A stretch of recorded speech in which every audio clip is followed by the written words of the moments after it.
Welcome back to the Deep Dive.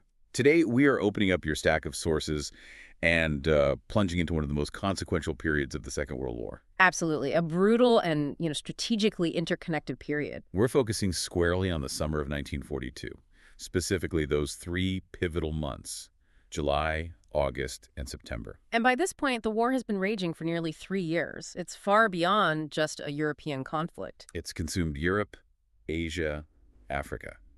So our mission today is, well, it's a precise one. We want to unpack exactly how the Axis powers, Germany, Italy, and Japan, were simultaneously stretching the Allies across 3 continents. Pushing them right to the absolute brink. Right. And we want to highlight those critical, often desperate battles that, finally began to shift the global trajectory of the war. We're really looking at global pressure points and how the Allies just managed to avoid a total collapse. This period, truly, it's the global crucible of the war. I mean, the stakes just couldn't have been any higher. So what was the overarching situation in the summer of 42? Well, the Axis were tightening their stranglehold everywhere. Their physical and, maybe more importantly, their logistical stranglehold. Particularly in the Mediterranean, it was an existential threat to Allied supply lines. But at the same time, this is also the moment where we see the first real signs that the tide might be turning, right? Yeah. Especially in the Far East. Exactly. The sources are clear on this. Following that crucial, though very expensive, Allied victory at Midway in June, you start to see Japan's momentum beginning to stall. What's so fascinating to me, and what really defines this deep dive, is how intensely interconnected all these battlefields were. I mean, they're separated by thousands of miles. But they're all part of the same strategic puzzle. The immediate most visible threat, it was aimed squarely at Allied interests in North Africa. We're talking about the Suez Canal and those vital Middle East oil fields. If Rommel's Panzer Army won there, Britain's entire imperial lifeline was just severed. It's that simple. That's the strategic threat. But if we dig into the sources on Axis strategy, there's this central contradiction. A catastrophic one, you could argue. Adolf Hitler's primary attention was not on securing the oil his forces so desperately needed in North Africa. It seems insane. It does. But his ideological determination to destroy communism proved stronger than, his pragmatic military necessity. So while Rommel is closing in on Cairo, where is Hitler's focus? In the East. Almost obsessively on the destruction of Russia, particularly targeting the Volga River city that bore the Soviet leader's name, Stalingrad. And this split focus, that's the key to understanding the next few months, isn't it? It is. The Axis were essentially fighting 2 different kinds of wars at the same time. A war of pragmatic logistics for resources in Africa. And a war of symbolic ideological annihilation in the East. And this decision to prioritize Stalingrad over, say, providing the necessary logistical support to the Caucasus advance, which would have supplied Rommel. It defined everything. It defined the strategic pressures for both sides this quarter. The Allies were just buying time, hoping this massive ideological error in the East would bleed Hitler dry while they scrambled to reinforce their own position in the West. Okay, let's unpack the situation in Africa then, because the crisis there, it reached a real fever pitch in July. It did. We have to start with the geography, specifically the Suez Canal. For anyone listening who might not grasp its full importance, why was this man-made waterway the absolute choke point of the entire global war? The Suez Canal was essential for sustaining a truly global war effort. Its importance was, it was threefold. Okay. Firstly, it connected the Mediterranean to the Red Sea. That gives you the shortest, most efficient ocean link between the Med and the Indian Ocean. Historically, this was how European powers governed their colonies in India, Asia, everywhere. So if you cut it, all Allied shipping has to take the long, dangerous route around the Cape of Good Hope. That's a delay of weeks, and you're vulnerable to U-boat attacks the whole way. it just completely degrades any supply effort. It buys the Axis a huge amount of time. Precisely. And secondly, and perhaps most immediately relevant to the Axis war machine, it was the gateway to the vast oil fields of the Middle East. Iran, Iraq. The fuel for the war. The fuel for the entire war. If the Axis seized that canal, they don't just cut off the British Empire's supply line to the east, they simultaneously gain access to the resources they desperately need to continue their push into Russia. It's a win-win for them. And an existential threat for the Allies. Absolutely. And by early July, that threat to Egypt was terrifyingly real. Rommel's German and Italian troops, the Africa Corps, had just captured the major port of Tobruk in June. Right, and just 10 days later, they've pushed all the way to Alamein. Which is just a seemingly insignificant railway station on the coast. But it's only 60 miles from Alexandria. 60 miles from Alexandria and the Suez itself. The sources paint a picture of just utter chaos in Cairo. Chaos is an understatement, isn't it? Oh, absolutely. The British administration in Cairo went into what the soldiers bitterly nicknamed the flap, full panic mode. The sources confirmed they were burning confidential papers. Systematically. In bonfires across the city, they were anticipating Rommel's imminent arrival. The previous commander, General Wavell, he'd already been replaced by General Claude Auchinleck, but even under his command, the Allied position had deteriorated dramatically. So the defense was desperate. What kind of measures were they taking in that moment of crisis to try and slow Rommel down? Desperate geographical measures. I mean, they were trying to breach the barrages along the River Nile to flood huge areas around Alexandria just to create impassable swamps. Wow. They were throwing up rudimentary defensive positions west of the city. But fundamentally, the crisis was averted not by engineering, but by logistics, or rather, a lack of them on the German side. Which brings us to the logistical linchpin of this entire fight. A tiny island deep in the Mediterranean, Malta. The unsinkable carrier. Your sources refer to it as that. I want to push for a bit more detail here. What made Malta so incredibly effective at strangling Rommel's supply lines? Its position. It was strategically located right in the middle of the Axis supply routes connecting Italy and Sicily to Tripoli and Benghazi in North Africa. It was the only Allied base between Gibraltar and Egypt. The only one. Every single Axis convoy sailing south had to pass within range of Malta-based aircraft and submarines. As Rommel pushed further and further east, the Axis High Command realized they simply could not sustain the Africa Corps while Malta remained active. So why didn't they just invade it? Well, they planned to. Operation Hercules, an airborne invasion. But after the catastrophic casualties they sustained during the invasion of Crete, they hesitated. And they were stretched too thin. Exactly. They're launching Operation Blue in Russia, they're pushing for the Suez. Hitler and Mussolini just lacked the resources for another complex amphibious assault, so they chose the horrific alternative. To batter and starve the island into submission. Neutralize it from the air. And when we talk about being battered, the suffering was statistically devastating. We're talking about Malta being one of the most intensely bombed places in the entire war. Something like 250 raids a month. In the first half of 1942. That's right. The scale of the bombing was designed to obliterate all infrastructure and just crush civilian morale. Over 15,000 tons of bombs were dropped in April 42 alone. The human cost must have been staggering. It was. Thousands of Maltese civilians and British service personnel were killed or injured. But their devotion was, globally recognized. In April, the entire island was awarded the George Cross. The highest civilian award for bravery. For their heroism and devotion. President Roosevelt himself famously described Malta as one tiny bright flame in the darkness. That recognition, it just underscores the sheer desperation of this logistical battle. Every supply ship that got through to Malta, or every German supply ship sunk by Malta-based forces, it had a direct impact on Rommel at Alamein. A direct and immediate impact. The fate of Africa hinged on Malta's ability to remain a thorn in the Axis side, sinking the fuel and ammunition Rommel needed to seize the Suez. So this brings us to the first stand at El Alamein in July 1942. The Allied Eighth Army was a composite force, right? British, South African, Australian, Indian. And it was severely strained. Sources indicate morale was low, confidence in General Auchinleck was waning, there were complaints he didn't really understand the Dominion troops. A very tense situation. Compounded by all the previous setbacks. Nevertheless, Auchinleck's forces were all that stood in Rommel's path. When Rommel attacked on July 1st, the Allied Desert Air Force, the RAF, played an incredibly critical role. They were bombarding his supply routes. Heavily, and those routes were already fragile. At the same time, Auchinleck used mobile columns to attack Rommel's flanks, constantly harassing the Axis push. And this combination, it seems to have worked, because Rommel was running on fumes very, very quickly. That's the crucial takeaway. His supply lines were completely overextended, his tanks were low on fuel, his men were exhausted. By July 4th, he makes the crucial decision to go on the defensive. He halts the advance. He halts the German advance. That was the first vital stop. Had he been able to push just another 30 miles, the psychological and strategic outcome would have been catastrophic for the Allies. It was a halt. But Churchill, he was eager for a decisive victory to share with Stalin, so he urged Auchinleck to attack again, to completely eliminate the threat right then. What happened?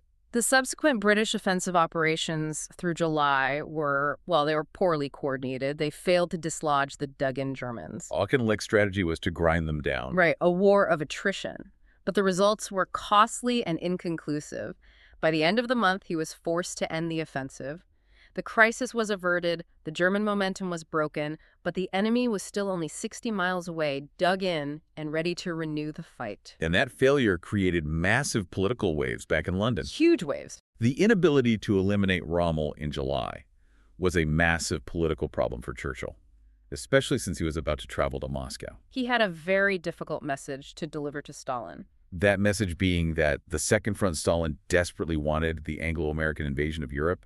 It was impossible until Africa was secure. Exactly. Churchill's commitment was to North Africa, to Operation Torch. The thinking was that securing the Mediterranean lifeline and invading Vichy French territory, Morocco, Algeria, Tunisia, that would pave the way for striking the soft underbelly of Europe through Italy in 1943. He had to convince Stalin this detour wasn't an abandonment. A very hard sell. So wary of Stalin's reaction and dealing with pressure from London, Churchill stops off in Cairo in early August. This leads directly to the Cairo Conference and what you called a leadership revolution. The breakdown of morale in the Eighth Army, the complaints about Auchinleck, they were just too severe to ignore. Auchinleck was relieved of command. And you have to remember, this was a highly decorated general known for his success with the Indian Army. But his communication style, his perceived lack of understanding of the Dominion troops, it all contributed to the low morale. So he's out. And he's replaced by General Harold Alexander, who takes command of the whole Middle East theater. A critical appointment. Alexander had a commendable track record, especially his calm management of the Dunkirk evacuation. But beyond that, he understood troop psychology. He was respected, articulate, and knew how to boost morale. But the direct command of the Eighth Army itself was still up in the air. Churchill's first choice was Lieutenant General William Gott, right? Yes, Strafer Gott, a corps commander very well known in the desert. But then tragedy intervened. A shocking twist of fate. It really was. Gott was flying back to Cairo to assume his new command when his transport plane was intercepted and shot down by a German fighter ace. So Churchill is left without his preferred candidate. He is, and it forces him to reconsider the advice of Sir Alan Brooke, the Chief of Imperial General Staff. And Brooke had been pushing for Lieutenant General Montgomery, who was known for being, let's say, abrasive but brilliant. With Gott's death, Churchill had no choice. None. On August 7th, Montgomery takes command of the Eighth Army, and the difference in atmosphere was, by all accounts, instantaneous. Montgomery's impact seems to be half tactical genius, half master showman. How did he transform the morale of this tired, demoralized army so quickly? He was a whirlwind. He immediately flew out to meet the troops, walking among them, projecting this immense self-belief and energy. He was dedicated to simplifying strategy, making his soldiers feel seen, and he made his stance perfectly clear. The famous quote. If we are attacked, then there will be no retreat. If we cannot stay here alive, then we will stay here dead. That's a powerful message. It signaled an end to the previous pattern of strategic withdrawal. The soldiers knew their commander was committed to victory, not just survival. And he proved his word almost immediately, didn't he? At the end of August, at the Battle of Alam el Halfa. That's right. He checked Rommel's final, desperate attempt to reach the Nile. That victory was the tactical proof that Montgomery's commitment was serious and his new defenses were solid. Rommel was repulsed. And from that moment, Montgomery's focus shifted entirely to preparing for the big counterattack, which he correctly saw as a logistical battle, not just a tank battle. This is where we see the birth of what you called unified warfare in the desert, a massive strategic shift. So how did he approach this? He realized success hinged on perfect operational coordination. He actually moved his field headquarters right next to the Desert Air Force Command Post to ensure combined operations were truly integrated. The Army, Navy, and Air Forces would fight as one single unit. And the initial phase of his plan was simple. Deceptively simple. Destroy Rommel's supply chain before the main battle even starts. He ordered the Allied Air Force to systematically destroy every enemy airfield, port, and coastal supply route from Benghazi all the way to El Alamein. That's incredibly comprehensive. What was the material impact of this coordinated logistics attack? Devastating. The sources confirmed that within a month of Montgomery taking command and implementing this, Rommel's supply intake was reduced by more than half. Yeah. Ships were being sunk at dock or on approach. The few supply trucks that made it ashore were bombed on the treacherous roads.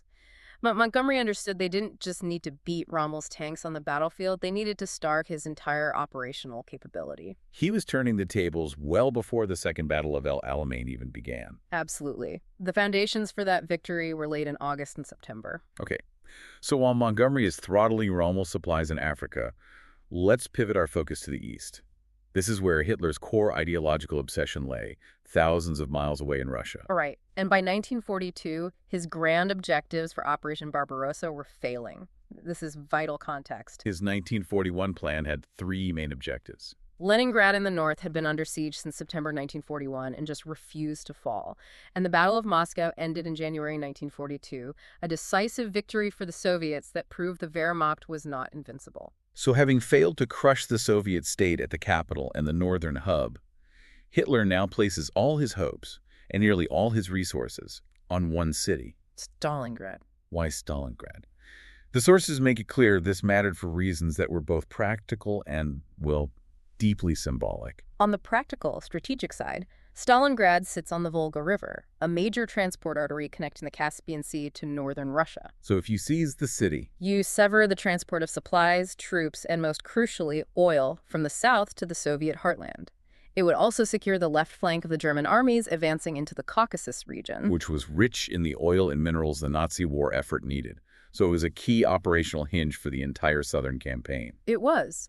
But the symbolism was, for Hitler, the overriding factor. The name. The name. The city was originally Saracen, but was renamed Stalingrad in the 1920s to celebrate Joseph Stalin's role in the Russian Revolution. For Hitler, whose entire mission was to destroy communism, destroying the city that bore Stalin's name would be an enormous psychological and ideological victory. He thought it would break the Soviet will to fight. Exactly.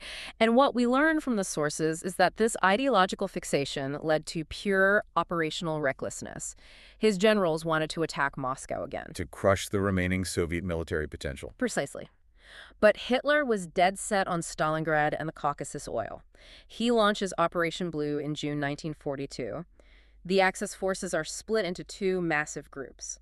Army Group A driving for the oil, and Army Group B marching on Stalingrad. And this leads us to the critical error, the logistical failure that compromised the entire advance. It was a textbook case of command interference leading to disaster. The early progress toward Stalingrad was so swift that Hitler, in a moment of extreme hubris, believed the city would fall easily. So he diverted the 4th Panzer Army. He ordered the elite 4th Panzer Army, which was advancing rapidly, to advance south to help with the Caucasus push. A clear example of underestimating the enemy and just stretching your resources way too thin. And it caused a colossal logistical traffic jam. The powerful, fuel-hungry panzer divisions crossed the march path of the motorized 6th Army, delaying Paulus's advance significantly. This chaos, tanks stalled, fuel being burned, communication breakdowns. It evaporated the element of surprise. Completely. The buildup of German traffic alerted the Soviets that Stalingrad, not Moscow, was the real target. And that gave them precious weeks to prepare their defense. So we transition then to the terrifying siege and defense. Starting in August and September, the Soviet response was immediate and desperate. General Yermolenko consolidated forces, and Stalin issued his infamous Order Number 227, not one step back. Every granule of Russian soil must be defended to the last drop of blood. And this was applied ruthlessly. And the defense wasn't just military. Civilians, men, women, and children were ordered out to dig trenchworks and build fortifications. But the sheer military might of the Wehrmacht was hard to contain. Very hard. By the end of August, the Luftwaffe began its relentless saturation bombing. The city was reduced to smoking rubble. The sources confirmed this was one of the most extensive air campaigns the Germans had launched. And by early September, the 6th Army reached the Volga. Right, north of the city. Stalingrad was now surrounded on three sides. The only way for supplies and reinforcements to reach the defenders was by ferry, across the treacherous, bomb-swept Volga River. The stage was set for urban attrition on a scale that just beggars belief. General Vasily Zhukov is placed in command of the 62nd Army. And Zhukov's strategy was simple but brutal. Hug the Germans. He ordered his troops to fight at extremely close quarters, which neutralized the German advantage in artillery and air support. By mid-September, the Axis troops seized Mamayev Kurgan. The highest, most tactically dominant point in the city, an ancient burial ground, From there, they could observe and command the entire battle. That seems like a massive advantage for the Wehrmacht. How did the Soviets respond? In what can only be described as a suicidal effort, the Soviet 13th Guard Rifle Division was rushed across the Volga under heavy fire and immediately ordered to charge this strongpoint. Horrifying casualties. But they successfully retook the summit. They held it just long enough for the battle lines to stabilize, denying the Germans that critical observation post. And then the fighting just descends into the ruins of the city itself. What do the sources say about the nature of this fighting? They describe it as Rattenkrieg, rat war. It was one of the bloodiest engagements of the entire war. Fighting wasn't for blocks or streets, it was for every ruin, cellar, and staircase. Snipers everywhere. Everywhere. No battle lines. It was a three-dimensional war waged floor by floor, turning the industrial complexes, like the tractor factory, into vast killing zones. The casualties on both sides were immense, which only escalated the political pressure on Churchill to deliver that promised diversion in the West. Which brings us back to that meeting in Moscow. Churchill arrives on August 12th, facing a furious Joseph Stalin. And he has to break the news that North Africa, Operation Torch, would take priority over any invasion of France. Stalin was openly argumentative. He wanted an immediate attack across the English Channel to draw German divisions away from Stalingrad. Churchill needed all his diplomatic skill. He explained that by taking North Africa, they could secure the Mediterranean and eventually threaten the belly of Hitler's Europe by striking at Italy in 1943. An invasion that would require fewer resources and yield quicker returns. That was the strategic rationale. What was the political concession? Churchill assured him that American and Commonwealth forces were rapidly assembling in Britain, getting ready for the eventual invasion of France. He was promising a serious future commitment. And Stalin eventually agreed. After days of tense, blunt discussions, yes. Knowing his troops could likely hold out until the Russian winter hit, he gave the invasion of Africa his blessing. That window of time was essential for the Allies. So the planning for Operation Torch, the Northwest Africa invasion, goes into high gear. And this revealed deep strategic conflicts between the British and American military leadership. It really did. The core disagreement was about the landing zones in French African territory. Churchill wanted to land as close as possible to Rommel. Right. He was advocating for landings on the eastern border of Algeria, close to Tunisia, to maximize the impact on the Germans. But the American Army Chief of Staff, General George Marshall, he wanted a much smaller, safer operation. Marshall wanted to limit the landing to western Algeria and Morocco. His concern was multifaceted. First, he was cautious about committing massive resources so far from the main European theater. Second, there was a huge political concern. The Vichy French. Exactly. The potential for stiff resistance from Vichy French forces who still controlled those territories. Landing further west, in Casablanca, gave the U.S. forces more distance from German counterattacks and minimized the risk of a political disaster. And President Roosevelt had to broker the compromise. Roosevelt had to please Marshall, but also ensure the operation was large enough to satisfy Stalin's demand for a serious diversion. The compromise was 3 simultaneous landings. Americans in Casablanca and Oran. And a combined British and American force further east in Algiers. It spread the risk and ensured the operation was robust, although preparations meant the actual invasion wouldn't happen until November. Now let's pivot thousands of miles away to the Pacific.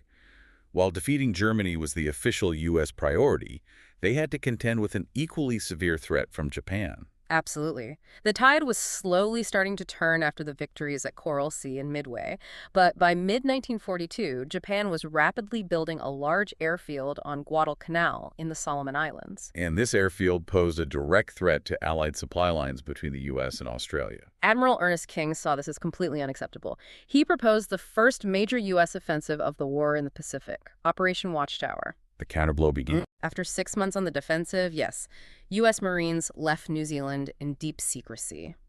On August 7, 1942, they landed. Initially, resistance was light, but the battle quickly intensified into a months-long, brutal slugfest. The Marines captured the airfield quickly and renamed it Henderson Field. What was the immediate consequence of that? Henderson Field immediately became the key strategic prize. The U.S. forces, fighting in these dense, disease-ridden jungles, used it as a base for what they called the Cactus Air Force. So you have daily air battles. Terrifying daily air battles between U.S. aircraft there and Japanese bombers flying from Rabaul in New Guinea. The Marines were subjected to constant bombardment and fierce Japanese counterattacks, all designed to retake that field. It was brutal jungle warfare, where disease often caused more casualties than combat. And this offensive was coordinated with another front 800 miles to the west in New Guinea. Right. General MacArthur recognized the need to seize the initiative there as well. The Japanese were attempting an overland assault across the towering Owen Stanley Mountains to seize Port Moresby. So MacArthur sends in the Australian 7th Division. Battle-hardened veterans, many of whom had been fighting Rommel earlier that year. He ordered them deep into the jungle. This was the Kokoda Track campaign. An environmental nightmare, completely different from the desert warfare they were used to. Perhaps even worse. The Kokoda Track was just hazardous terrain, disease-ridden swamps, plunging gorges, dark, humid jungles. The sources note rampant dysentery, malaria, tropical ulcers. They were fighting the Japanese and the environment itself. And it's vital we highlight the role of the local population here, Yeah. a factor that's often overlooked. Absolutely crucial. The native people of New Guinea, often called the Fuzzy Wuzzy Angels, played an indispensable part. They acted as bearers, transporting supplies to the troops, and most importantly, they cared for the tens of thousands of injured soldiers, often carrying them for days along those treacherous tracks to safety. Without them, the Allied effort there would have likely failed. It's hard to see how it could have succeeded. This incredibly difficult conflict continued to bleed into the autumn, stretching Allied manpower and resources to the limit. So, by September 1942, we see this global picture of simultaneous conflict that is both brutal and incredibly balanced. While the fighting in the Pacific and Stalingrad remained long and bitter, the seeds of victory were being sown. Especially in the Mediterranean logistics battle, the successful defense of Malta proved that the Axis conquest of the Med was not complete. We have to mention Operation Pedestal in mid-August. A crucial supply convoy. Yes. Despite horrific losses, 5 merchant ships managed to get through to Malta. This meant the island could continue to fight back, confirming that the Axis strangulation strategy was failing just as Rommel was running out of fuel at El Alamein. And in Africa, we see that African pivot taking hold under Montgomery. His firm command, his dedication to the coordinated air-land assault, it was successfully throttling Rommel's supply lines. Reducing the intake by half. He was preparing the 8th Army for a decisive counterattack, which would become the Second Battle of El Alamein. Rommel was fully aware of his dwindling resources, wasn't he? He was. His only real hope, as we discussed, lay far to the east. Success at Stalingrad and in the Caucasus. If the Germans seized the Caucasus oil and threatened Iran, that external threat might have forced Churchill to divert British forces away from the 8th Army, giving Rommel the breathing room he desperately needed to replenish and attack again. But the relentless fighting in Stalingrad ensured that relief would never come. Never. So by late 1942, as preparations for the invasion of Northwest Africa continued and the brutality in Stalingrad escalated, the conditions were set for the Axis to face coordinated, massive attacks on 2 fronts. The tides of war were finally about to turn. If we connect this back to the bigger picture, the successful defense of El Alamein, even that first halt in July, and the resolute stand at Stalingrad, they weren't just localized battles. Not at all. They were logistical and psychological victories that bought the Allies the crucial time they needed. Time that allowed Churchill and Roosevelt to coordinate massive operations like Operation Torch. Had either El Alamein or Stalingrad fallen in that pivotal summer, the entire Allied timetable for striking Hitler's European periphery would have been delayed. Maybe for years. It's an incredible story of global coordination and immense sacrifice. And if you want to support our deep dives into the war stories of this era, you can click my shop link in the description below and purchase some of our exclusive War Stories merch. Your support really helps us continue bringing you these detailed looks at pivotal history. It really does. Finally, think about this, you, the listener. As you mull over the events of this summer, reflect on the tremendous sacrifice of the Soviet citizens and soldiers at Stalingrad. Hitler targeted that city for purely symbolic reasons, to destroy the city that bore Stalin's name. Yet that desperate, politically symbolic fight ended up being the very linchpin that prevented Rommel, thousands of miles away in Africa, from receiving the strategic relief he desperately needed to seize the Suez. What other historical moments hinge so dramatically on that intersection of political symbolism and sheer military necessity? Thank you for joining us for this deep dive into the summer of 1942. We'll see you next time.